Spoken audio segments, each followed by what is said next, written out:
mvuze inzira byacamo kugira ngo umugore ace inyuma umugabo, bishobora kugirana isano cyane cyane ko umugore n'umugabo bateye bitandukanye mu bijyanye no gucana inyuma. Niyo mpamvu bajya bavuga ko umugore iyo yaguciye inyuma ushatse rwose wamanika amaboko wahebera urwaje, ariko umugabo haba hakiri icyizere ko ashobora kugaruka urugo rugakomeza nkaho nta cyabaye.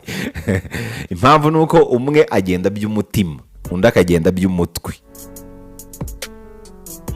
Umutima w'umugabo uba mu mutwe, mu gihe umutwe w'umugore uba mu mutima. Umugore agenda wese, agenda kubera impamvu.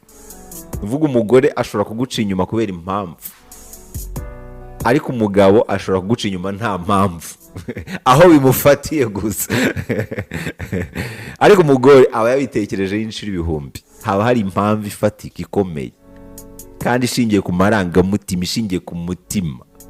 Niyo mpamvu kugenda k'umugore biratinda, bitwara n'igihe, ariko iyo agiye agenda wese. Kugenda k'umugore menya ko harimo ikibazo, urugo rurahiye. Niyo mpamvu bamwita mutima w'urugo. Ariko umugabo ashobora kugenda agaruka, agenda agaruka ngaho nta cyabaye, ubuzima bugakomeza ngaho nta n'ikintu kigeze kiba. Kubera ko umugabo aho bimufatiye niho agendera, ariko agenda bitari by'umutima ugereranyije n'umugore. Mu gihe umugore agenda by'umutima, ni uvuga umugore wagiye nuko umutima we uba utakiri mu rugo, ariko umugabo wagiye hagenda umutwe, umutima ukiri mu rugo.